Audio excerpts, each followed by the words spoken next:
तो आप अनुशासन के साथ रहेंगे, इस बात को अपने दिमाग में डालें। मैं यहाँ पे आपको सिर्फ इतनी बात कहने के लिए आया हूँ कि आपने इस देश को बता दिया है कि जामिया मुसलमान के लिए नहीं, हिंदुस्तान के लिए लड़ रहा है।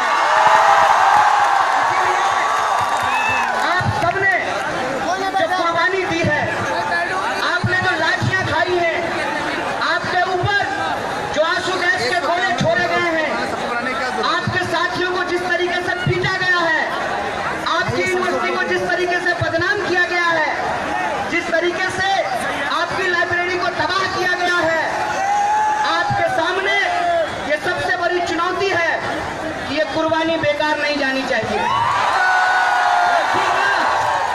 लाठी का एक एक मार, एक एक दर्द का कतरा, बहने वाला खून का एक एक बूंद इस देश में इतिहास की इबादत लिख रहा है, इस बात को आप जान लीजिए। इसलिए मैं कुछ गंभीर बात आप लोगों से कहना चाहता हूँ।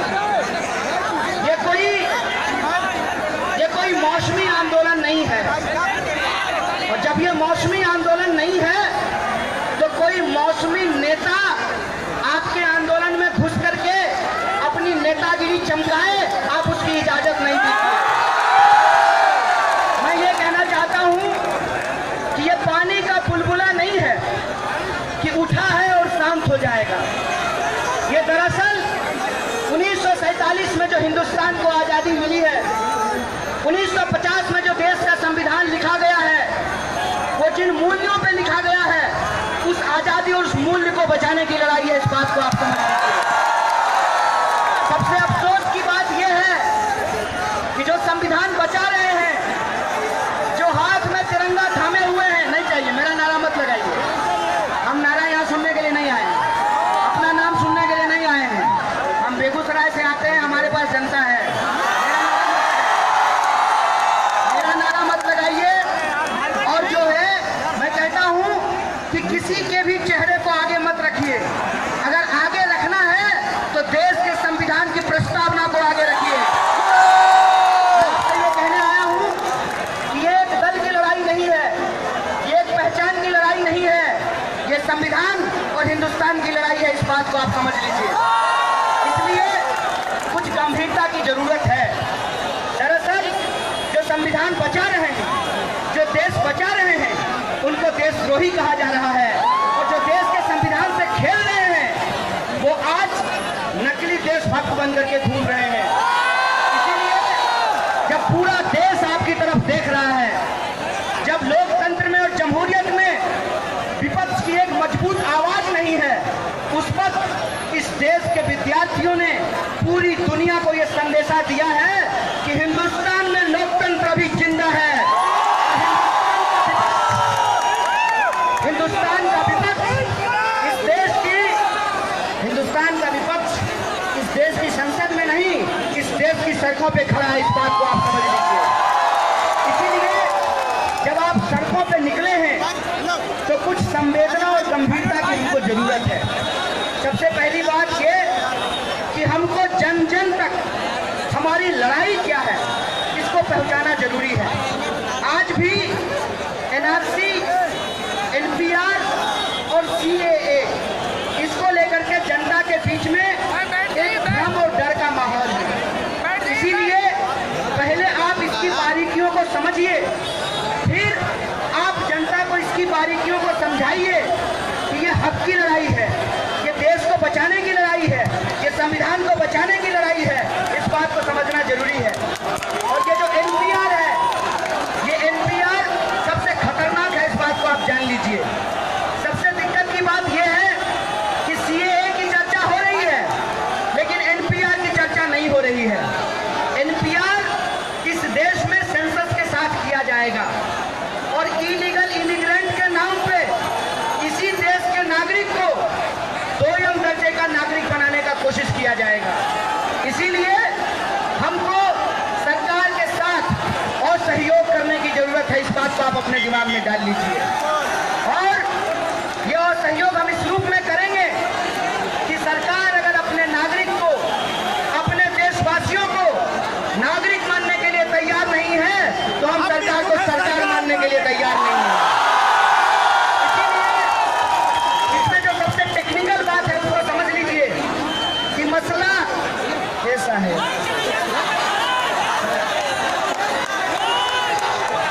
अच्छा हो गया बैठ जाओ। शांति शांति शांति। बैठो भाई बैठो।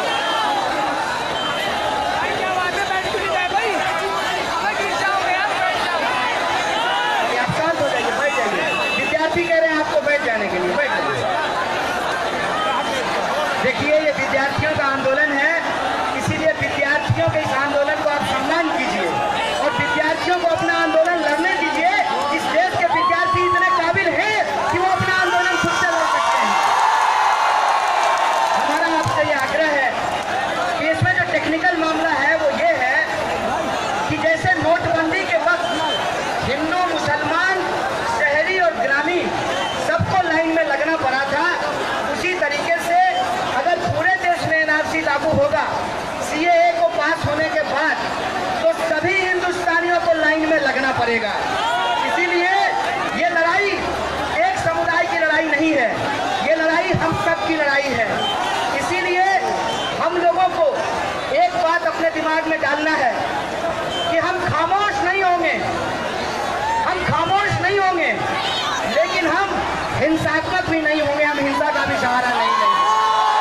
और एक बात जान लीजिए, हम जो विद्यार्थी हैं हाथों में कलम लेकर घूमते हैं, AK-47 लेकर नहीं घूमते हैं। कभी भी जो कमजोरों के हक की लड़ाई लड़ता है हिंसा वो नहीं करता है। जो ताकतवर होते हैं, जो देश की सत्ता में बैठे होते हैं, वो हिंसा करते हैं। इसीलिए आप आंदोलन को बदनाम होने नहीं दीजिए। और मैं आप लोगों को बताना चाहता हूँ कि पूरा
झूठ बोलो, हम नहीं रुकेंगे, हम लेकर रहेंगे।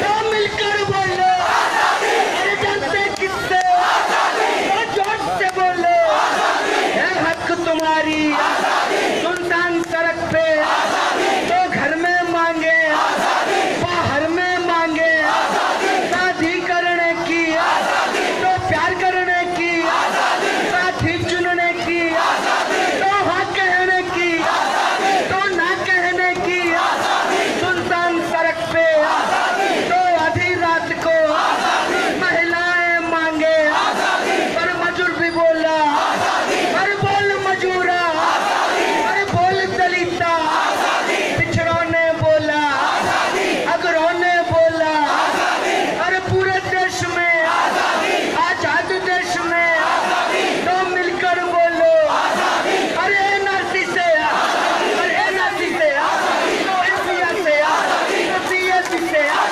तो एनआरसी से, सीएससी से, एनपीआर से, हम लेकर रहेंगे, कुछ भी कर लो, है हक तुम्हारी, है हक हमारी, तो मिलकर बोलो, तो जोर से बोलो, तो मैं भी बोलूं, तो तुम भी बोलो, है हक तुम्हारी, है हक हमारी, है जान से प्यारी, तो इनकलाब जिंदाबाद, अरे हमारी एकता जिंदाबाद,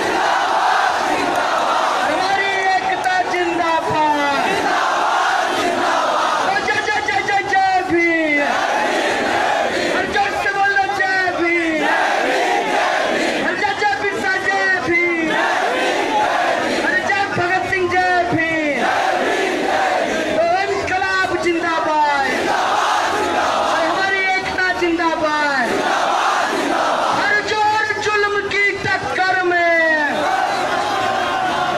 तो एनआरसी की टक्कर में,